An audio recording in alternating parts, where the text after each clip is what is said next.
Hello friends, good morning, Radhe Radhe, जय श्री कृष्णा। तो friends, आज मैं सुबह उठ गई थी और थोड़ा लेट उठी क्योंकि मेरे सिर में बहुत ज़्यादा दर्द था। तो उसकी वजह से तो मैं उठकर पहले अपना रेडी हुई थी लाइब्रेरी जाने के लिए। तो उससे पहले मैं टाइपिंग कर ली और आज मेरे टाइपिंग का मार्क्स आप सब देख सकते हैं। तो फिर उसके बाद मैं भी अपना रेडी हो रही थी लाइब्रेरी जाने के लिए। और आज काफ़ी लेट उठे थे हम क्योंकि मेरे सिर में बहुत ज़्यादा दर्द था। तो बाकी मैं रेडी हो गई थी लाइब्रेरी जाने के लिए और वहाँ जाकर अपना सबसे पहले स्क्वायर और क्यूब लिखी और उसे याद की, जो कि मेरा रोज़ का है, आप सब जानते ही हैं। और फ्रेंड्स, अगर आप सबको मेरा वीडियो थोड़ा भी अच्छा लगता है तो please like share and subscribe ज़रूर कर दीजिएगा। और तो मैं अपना यही कर रही थी। फिर उसके बाद मैथ लगाई और मैं मैथ का जो प्रीवियस ईयर का टेस्ट होता है सेक्शनल वाला मैथ का, वो दी थी। एनटीपीसी अंडर ग्रेजुएट का था। तो उसका रिज़ल्ट आप सब देख सकते हैं कितना आया है, यही लगाए हैं। फिर उसके बाद अपना मैथ करने के बाद फिर बैठ गए थे पढ़ने के लिए, रिवीजन करने के लिए। क्योंकि अभी मुझे आप सबका कमेंट भी आया है कि मैं कि वो मॉक टेस्ट लगाती हूँ कि नहीं। तो अभी मैं एक दिन दी थी तो उसमें मेरा 53 शायद, हाँ 52 या 3 मार्क्स आया था। उसमें एरर भी मेरा हो गया था। तो अभी कि मेनली मेरा जीके बहुत ज़्यादा गड़बड़ हो रहा है और ऐसे याद नहीं रहता है। तो टेस्ट मारने में, मॉक टेस्ट हो जाए कोई भी, थोड़ी सी दिक्कत होती है और मोटिवेशन भी लॉस होने लगता है कि यार सही नंबर नहीं आ रहा है। तो मैं अभी ये कर रही हूँ कि जैसे मॉक टेस्ट ना लगाकर हम सोच रहे हैं मॉक टेस्ट ना लगाकर, बल्कि जो PYQs है उसका भी टेस्ट होता है तो उसको पहले देख लें।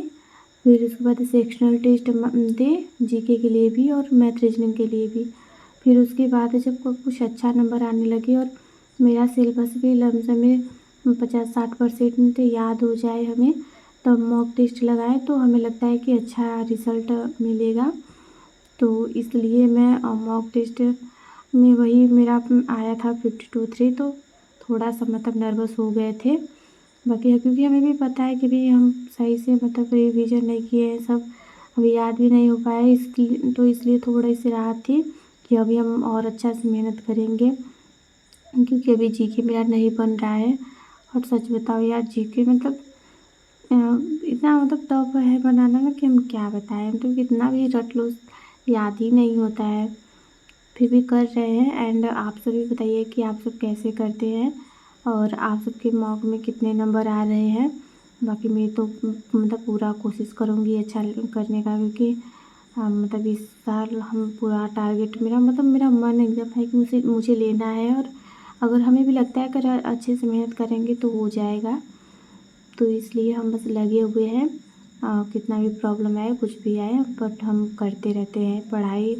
और हम अब कंटिन्यू भी रहना चाहते हैं लाइब्रेरी के लिए भी और अपने पढ़ाई के लिए भी।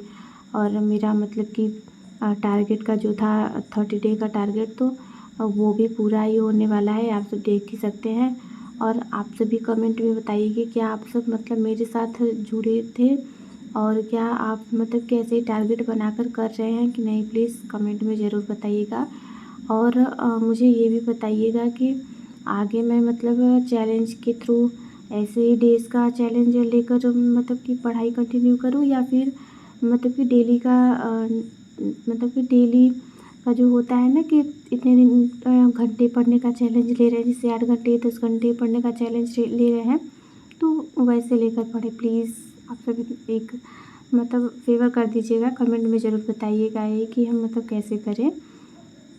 और बाकी जो कि सब्जेक्ट बहुत ज़्यादा पढ़ना है, तो आई थिंक कि समय तो लगेगा ही। एक दिन में कम से कम 8 से 10 से 12 घंटे तो कहीं नहीं गया है। इतना तो देना ही पड़ेगा पढ़ाई के लिए, क्योंकि इतना इससे कम देंगे तो हो भी नहीं पाएगा। क्योंकि मैथ, रीजनिंग और जीएस में हमारा हिस्ट्री, पॉलिटी और जियोग्राफी ये सब है। फिर कंप्यूटर भी है। और आप तो यूपी SSC का फॉर्म भर दिए तो उसके लिए हिंदी और इंग्लिश ही पढ़ना है, क्योंकि उसमें भी अच्छा नंबर लाना है। तो मतलब बहुत ज़्यादा ऐसे कहें तो सब्जेक्ट्स हो गए हैं, तो इसलिए हमें लगता है कि 10 से 12 घंटा तो मेरे लिए देना ही देना होगा, चाहे जैसे।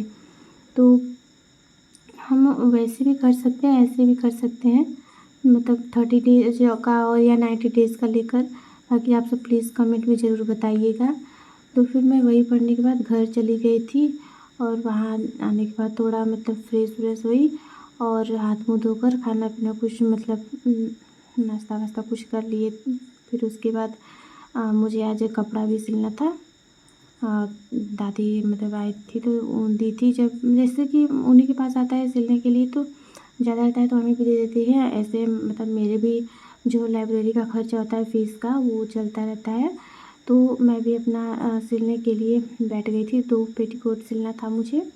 तो मैं भी सिल रही थी, और वहाँ जो आकर बैठी वो मेरी नानी आई हुई है, उनका थोड़ा तबीयत सही नहीं है, तो उसी के मेडिसिन के लिए आई थी।